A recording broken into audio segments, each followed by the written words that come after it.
Bonjour à tous et bienvenue dans cette nouvelle leçon de JavaScript. Aujourd'hui, nous allons traiter les événements. Les événements sont les actions de l'utilisateur qui peuvent survenir sur le navigateur et auxquelles on va associer des traitements. On peut dire alors que les événements sont les déclencheurs de tous les scripts que l'on va créer par la suite. Les événements sont gérés par le gestionnaire d'événements JavaScript. Ce gestionnaire détecte chacun des événements et si on a prévu un traitement à l'un de ces événements-là, alors il sera exécuté. Notez qu'il existe d'innombrables événements en JavaScript, mais nous on va se contenter des plus basiques et bien sûr on aura l'occasion de voir les événements au fur et à mesure qu'on progresse dans les cours. Mais les événements les plus connus sont le clic sur un objet comme les boutons ou bien les images, le chargement de la page ou d'une image, le survol d'un objet quelconque, le redimensionnement du navigateur, le clic sur un bouton Submit, etc. Par exemple, on va prévoir un bouton de type input et on va essayer de lui associer un événement JavaScript de la manière suivante.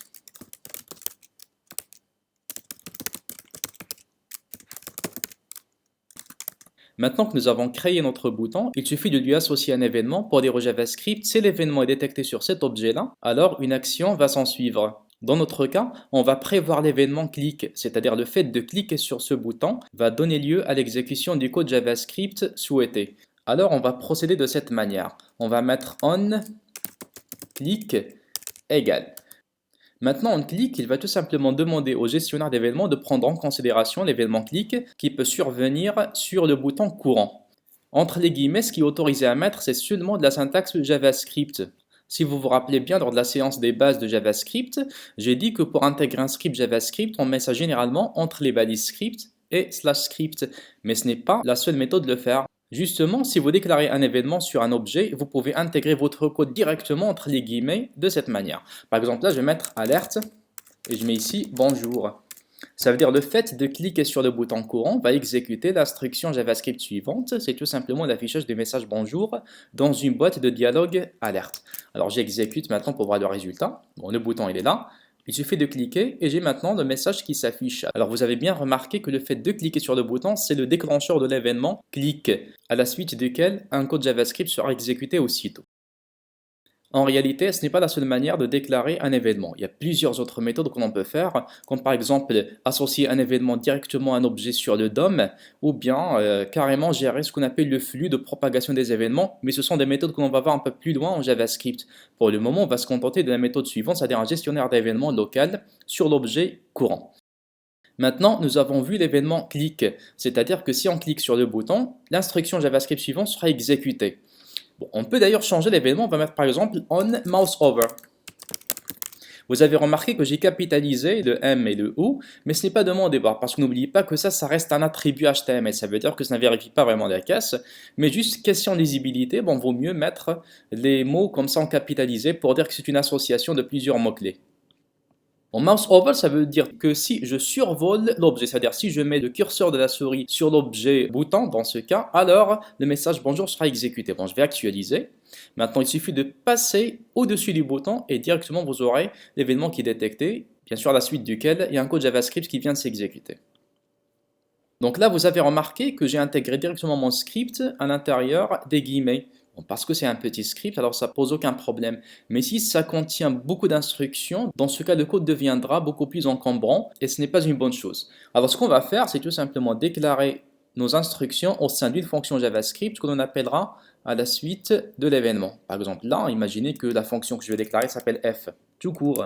Bon, maintenant, c'est à moi de déclarer la fonction f, et là, de préférence, il faut déclarer avant. Alors là, je vais mettre dans la balise head. Là, on va déclarer le tag script. Et là, on mettra la fonction, donc function, f. Et je mets à l'intérieur les instructions que je souhaite. Par exemple, alerte. Bonjour à tous. Bon, maintenant, quand j'exécute, ça veut dire quand je survole mon bouton, le message bonjour à tous sera affiché dans la boîte de dialogue alerte. Comme ceci. Bon, il n'y a pas que on mouse over, il y a aussi donc on mouse out. On mouse out, c'est le fait de quitter l'objet après l'avoir survolé. Dans ce cas, si j'actualise, quand je survole le bouton, il ne se passe rien, mais quand je quitte, alors l'événement est détecté et le message est affiché. Il y a aussi on double click. Bon, on double click, ça veut dire quand je clique deux fois de suite sur le même objet. Quand j'exécute, Alors je clique une seule fois, il ne se passe rien, une deuxième fois, il ne se passe rien non plus, mais quand je clique deux fois de suite, dans ce cas, l'événement est détecté. Il y a aussi onload. Donc load, c'est le fait de charger quelque chose. Généralement, soit on charge la page entière ou bien une image quelconque. Bon, là, on va dire par exemple que quand je charge la page, ça veut dire que tout le contenu HTML est chargé sur le navigateur, la fonction F sera exécutée. Bon, pour déclarer onload, on ne va pas mettre ça n'importe où, mais généralement soit sur la balise body ou bien sur les balises IMG en général. Alors là, dans body, on va mettre onload égale la fonction F. C'est-à-dire que cette fonction sera appelée au chargement de la page. Et aussi, quand je vais cliquer deux fois sur mon bouton, la même fonction sera exécutée. Quand j'actualise, vous avez vu que le message s'affiche aussitôt parce que la page maintenant est chargée. Bon, quand je clique, bon, là aussi, quand je clique deux fois sur le bouton, le même message est affiché parce que c'est la même fonction que j'ai appelée deux fois. Il existe d'autres événements comme par exemple Anki Up et Anki Down qui font référence au clavier. Anki Up, c'est le fait de relâcher une touche du clavier après avoir appuyé dessus. Et Anki Down, c'est le fait d'appuyer sur une touche du clavier. Bon, n'importe quelle touche. Voilà, par exemple, si je mets input type texte, name, bon, je vais l'appeler zone de texte. Et là, on mettra on key up. Là, je vais prévoir ma fonction G et je mettrai alerte événement détecté. Il suffit d'appuyer sur une touche et la relâcher pour exécuter la fonction G. Bon, maintenant, ma zone de texte, il est là. Je clique. Bon, une fois que j'appuie sur une touche, il suffit que je relâche la touche et l'événement sera automatiquement détecté et le message affiché.